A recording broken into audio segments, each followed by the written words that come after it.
Thank you. And I am based in Providence. It's always so fun to connect with the community here. With podcasting, I do get to talk to a lot of people abroad and in other countries, and it's always great to kind of do something locally here. So as you said, Abby, thank you for the introduction, and I will be talking a little bit on a different angle. It's pretty much what you just said, but just a little bit different terms of what's going on in the world and how we can actually continue to amplify voices of minorities and use podcasting as a form of advocacy. Now, you can really use a lot of the things we'll talk about in your business as well, which is, which can be mission driven, which can be purpose driven. And nowadays, that's becoming the norm for a lot of businesses anyways. So I wanted to talk a little bit about how we can do that through podcasting. So before we go there, I just want to quickly tell you guys about me. I'm Prasha Dutra. I'm an engineer, podcaster, speaker, a nonprofit board member, a founder, and a coach. So I do a lot of different things. I'm also a D&I advocate, which is diversity and inclusion. I'm really passionate about closing the gender gap in STEM fields. I'm a first generation Indian American, so I came to the US about 8 years ago to pursue my American dream. So that's a little bit about me. So I do fall in the category of minorities in STEM. I do have an intersectionality when it comes to that because I'm an immigrant. I'm first generation. I also had a lot of visa issues. And then also, being in a male-dominated industry, being a mechanical engineer, which is actually only a single-digit percent, about 7% women are mechanical engineers from the last statistics that I've seen. And so lots of intersectionality here, which does make my situation a little bit more unique and also makes me more passionate about supporting the cause. So I really want to ask you all here that, how can you impact the world with your voice? It's a question that we'll try to answer throughout the presentation and try to come back to it in the end and see if my experiences help you realize that how impactful your voice is. Whether you are, a triple minority, at an intersection of minority, or even if you are a majority, how you can really uplift other voices as well, and how you can do that through podcasting. So a little bit about my podcast. It's called Her STEM Story. STEM stands for Science, Technology, Engineering, and Mathematics. It's an acronym that was founded, somewhere in the early 2000s to start teaching kids about these different professions or these different subjects as a one unit, so that they can understand how they're all kind of interrelated, because we can't have science without technology, you can't have engineering without technology, you can't have engineering without science, and math is sort of linking all of them together. So, that was the purpose of it. There was a huge educational program ran by the Obama administration to increase the number of students in these fields and also increase the number of teachers who teach these subjects. And in the end, it's all important because, as we know with COVID-19, and the reason we are here is all because of technology, but COVID-19 has really shed light on how complicated our problems are getting and how we need to really solve them faster. And I think STEM is, of course, the only way to do it. And if we have diverse people in STEM, we can solve these problems faster. So that's the whole point of why STEM is such a big topic and why representation of women matters. So my podcast tries to do exactly that through sharing stories of real women in STEM. And, we're focused on providing tips for minorities to continue in STEM by solo episodes and inspiring interviews. So it's a combination of my own voice, my own experiences, and then also interviews on the way. A little bit about how it all started. So we started in just December 2017, started the podcast. In 2018, Her STEM Story became part of a nonprofit, which is called STEM Advocacy Institute. They actually really purely advocate for STEM education, and they're based in Cambridge, and we became a project under them, which was really great, and you guys should check them out. They're called SAI. You could just search STEM Advocacy Institute, and it's a wonderful organization, does many wonderful things. Then we hosted our first international online conference for women in STEM in October 2018 called Wonder Women in STEM. And we've continued the tradition through 2019 and now in 2020 as well. We'll be hosting it in July. And then finally now we've kind of morphed into her STEM consulting.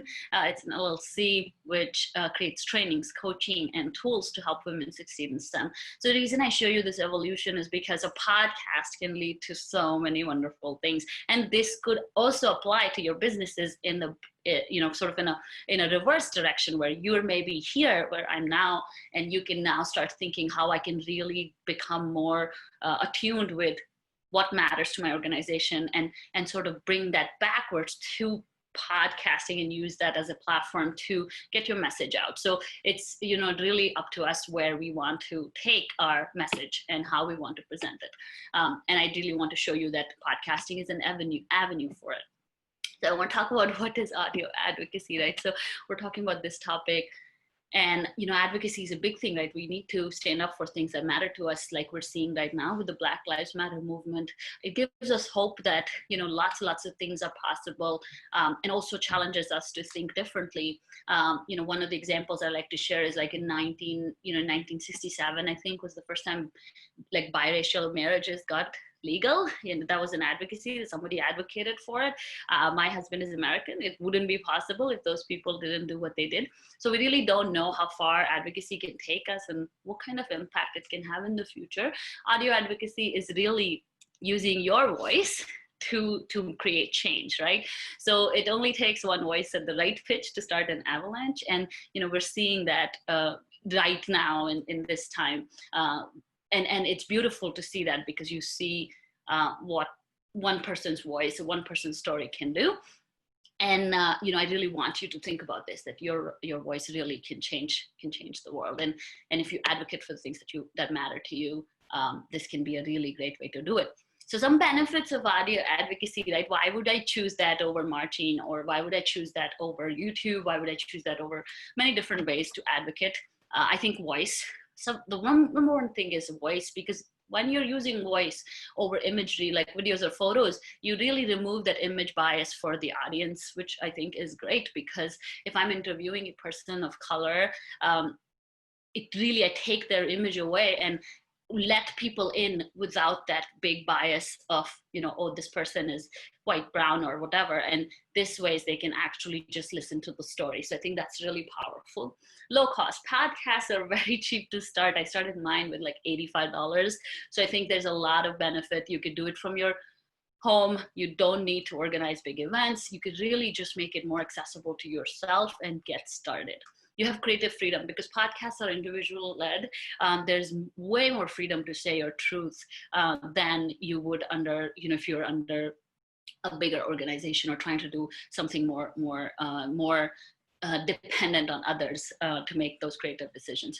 Accessibility. Podcasts are free to listen, which makes them really accessible for anyone around the world. So, these whole 4 things can really even support your business, right? So the fact that you can start them from your office, the fact that they're really easy to put together, the fact that the imagery is taken away, people are really focusing on what you have to say, then you can truly use podcasting to uplift and elevate your brand as well, and your messaging, whether it's audio advocacy or marketing in general. Accessibility, because they're free, you can really reach a larger audience, and you can really use this audio clip in different settings as well. So I want to say podcasting is way more than entertainment. So I definitely want to emphasize on this, that your voice matters irrespective of your background or status. Also, in case of businesses, really podcasting is one of the very important ways you can really start sharing your message. So types of audio advocacies that you can get started with is one, storytelling. So you can tell a story via interviews or scripting stories of others. So we know a lot of podcasts that do that really well. Like, for example, even Joe Rogan's podcast, it's more so interviews. They're talking to each other, sort of bringing in new guests all the time, building a story around it. My show is also in that category. You can have educational, teach people about your cause or your area of expertise. Same thing for your businesses. You could choose to be an educational podcast, which is giving free value, it acts as a wonderful funnel as well. If you're trying to create a sales funnel, you could start an educational platform, an educational podcast, and then funnel people into your courses and your business.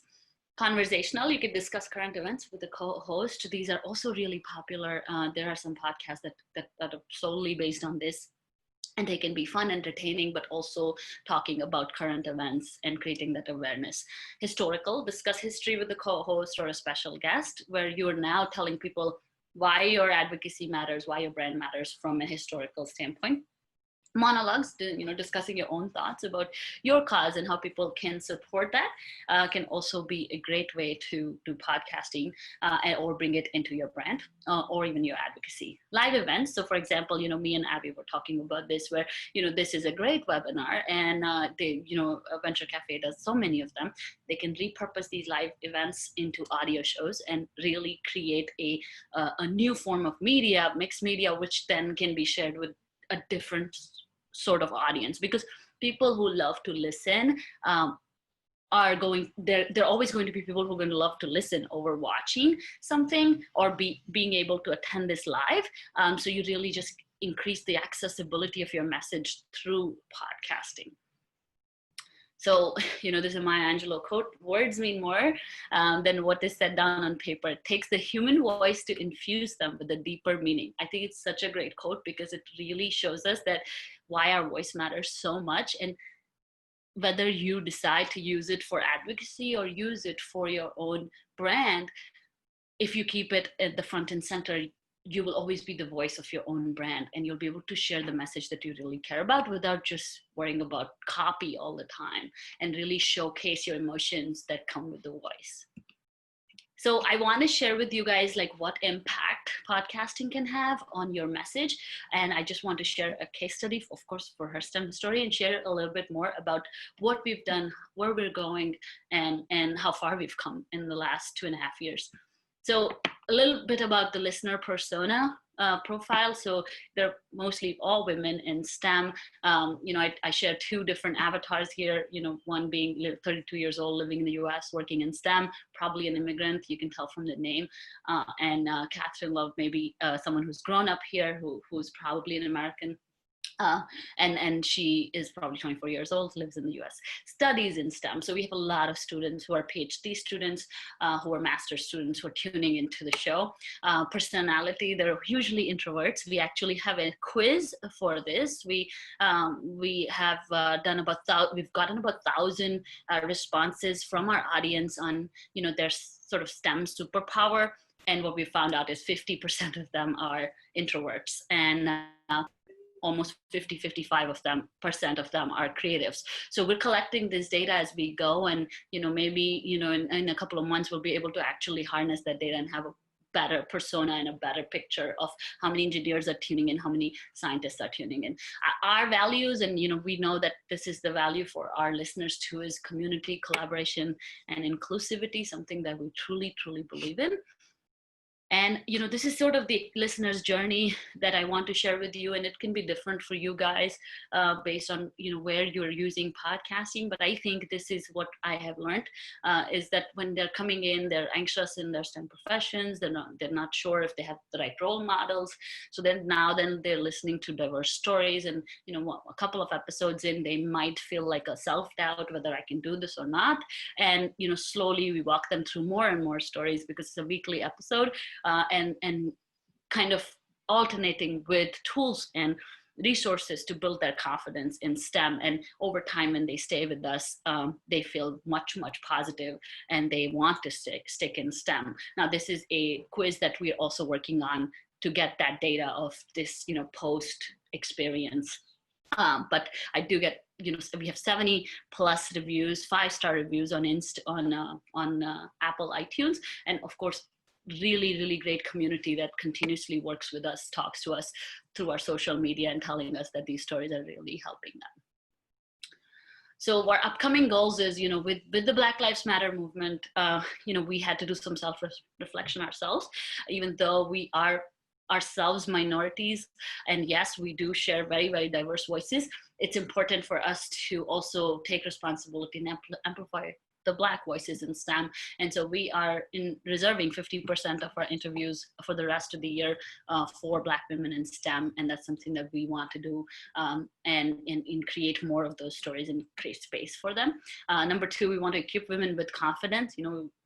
Our goal is to train 1,000 women in STEM and coach them through different sources like Instagram stories, Instagram trainings, mini trainings on Instagram, and also webinars, plus one-on-one coaching, group coaching, conferences and such. And number three, increase our listenership, double the number of downloads. It's because, of course, we want to reach as many audiences as possible and take our message to them. I give this to you so that you can, if you start a podcast, it's super important to understand these goals, because if you don't understand your key performance indicators, you might get caught up into downloads, you might get caught up into sponsorships. I mean, if you see here, I really don't care about sponsorships because that's not what I'm trying to work towards, right? This is a place where I amplify my voice and voices of other people, so my KPIs are aligned with that. So just to give you an idea, of over 95 countries we are tuned into, the world is listening, and that gives me a lot of hope that they're listening to all these stories. Of course, the dots are not correct. They should be everywhere because almost all countries listen to her STEM story.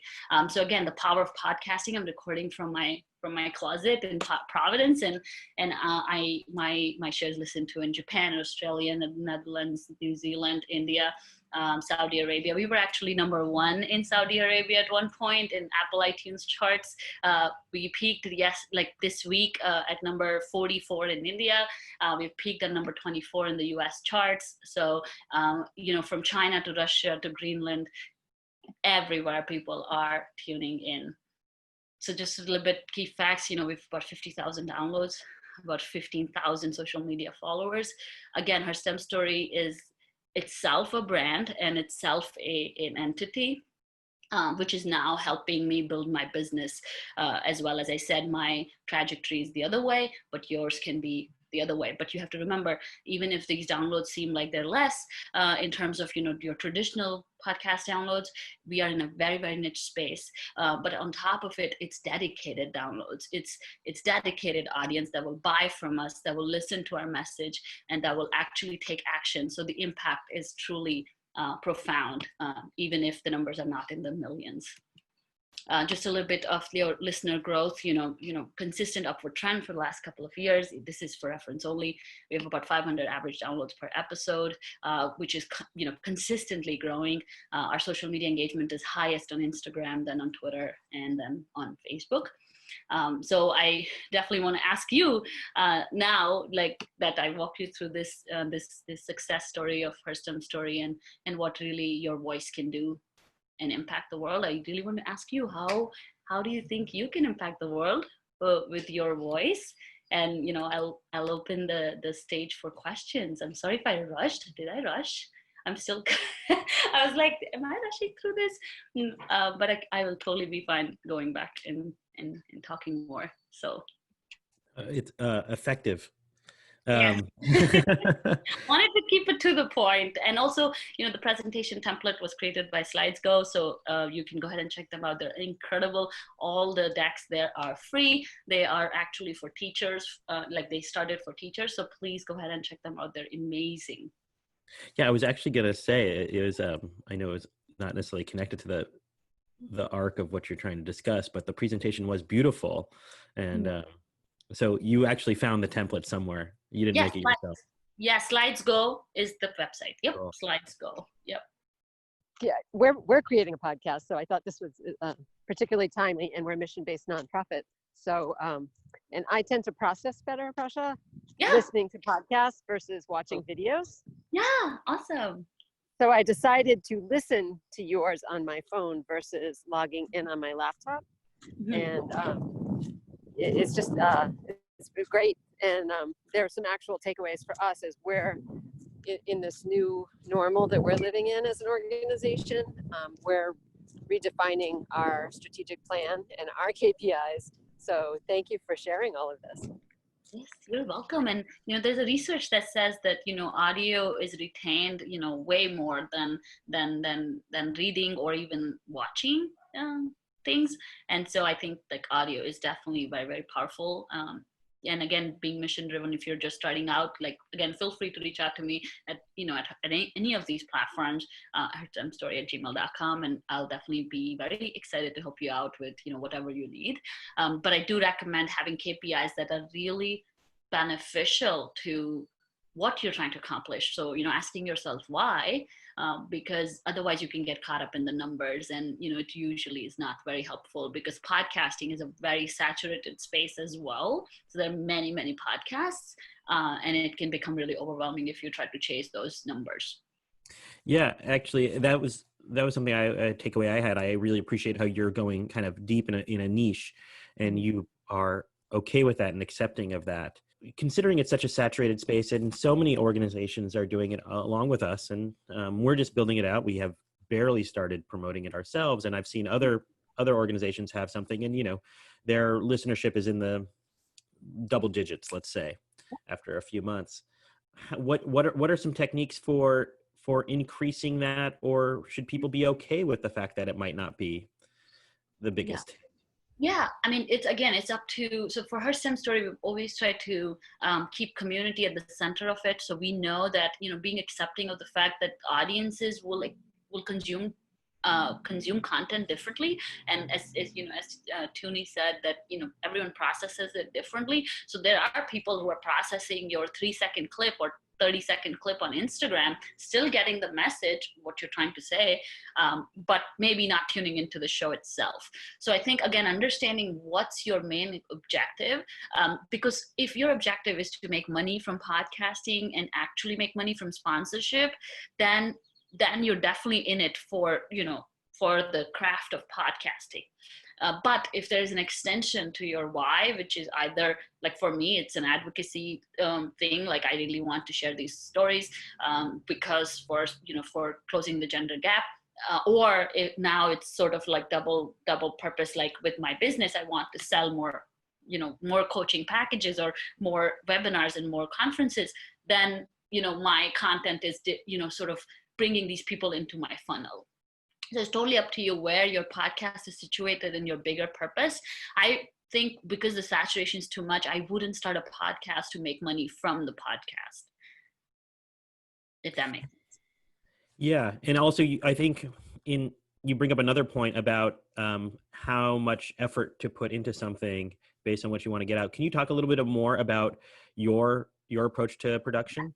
For sure. Yeah. So again, I mean, if you understand this clarity of where this thing fits, and one ways to do it is to lay down your business on a post-it, right? Like sort of on a post-it note, and saying, this is my product, this is my marketing, this is my, this is my presence, and this is my podcast. Now, where does it go in that big scheme of things?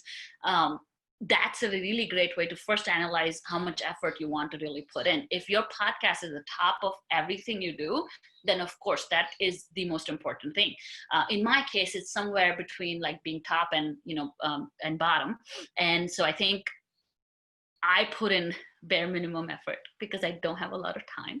I do work 9 to 5, I do all these different things. And so what I've tried to do is make it turnkey, as fast as I can turn around. And, again, making sure that I ask those tough questions that will support my audience, keep the interviews to the point, and, no editing, or we're going all in like it's live, trying our very best to edit, not edit. And then not focusing on audio quality. I think a lot of people get stuck in that. They're buying like the best equipment. They're spending so much time editing. They're hiring people to edit. And at the end of the day, one of my podcasting coaches told me, think about when you didn't have TV and people were still tuning into radios for games, right? Or when you lost TV, you still tune in for a game. You still get that excitement no matter what audio quality it is. It's an important message. It's an important content that you can't miss. So audio quality is always going to be secondary for the listener if the topic is something that you can really bring to them. I was going to say I'm very picky about audio quality, and I'm a big podcast consumer. So, Avi's doing a great job with ours, and I love that. I'm a consumer like Tim Ferriss. I've been listening to him for years, and Marie Forleo, although I've kind of like Marie Forleo and Gary Vaynerchuk, I feel like I've consumed a lot of their content. Yeah. And, I take breaks where like Reid Hoffman, Masters of Scale, I'm obsessed. And Freakonomics Radio. Sorry about the outside noise. But I also appreciated what you said. I think that we're in a similar boat to you. And I know that the ones I am all in on, I'm super engaged. Yeah. Right. And if Reid Hoffman asks me to do something, I'm going to do it. And just like I would imagine your followers are as well. Yeah. And again, I mean, audio quality you can't compare yourself with those guys. I mean, they're spending a lot of money. They have a lot of resources. And again, their podcasts are at the top of everything that they do. So it requires a different set of, editing and production, right? And they have the resources. But if you're starting out with nothing and you're obsessing over audio, I think you're just wasting your time because, again, at the end of the day, what matters is you and your business and your message. And doing that more efficiently is, at least as engineers, that's what we do really well, is that just make everything efficient as you can. Yeah, I mean, I use 2 free platforms. I downloaded GarageBand because I have a Mac, and I have Audacity, which is an open source software. I can put those links in there. What do you use something also similar that's free or low cost?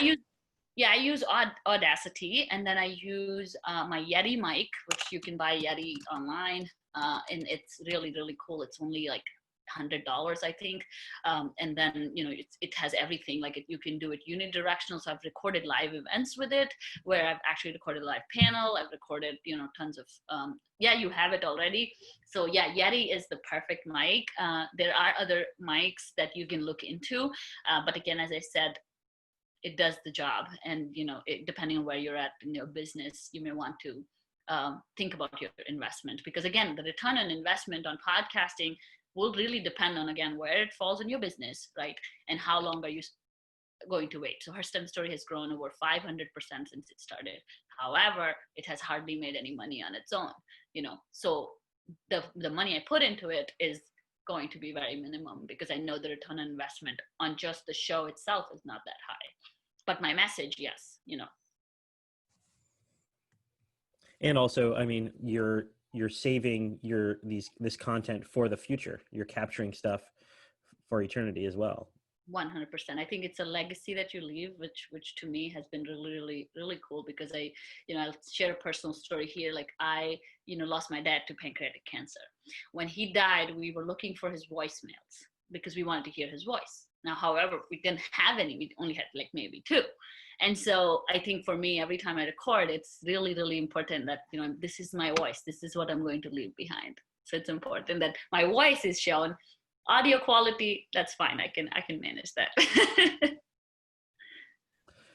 Well, that was very touching. I think that's a good place to conclude, unless we have any more questions. Sure.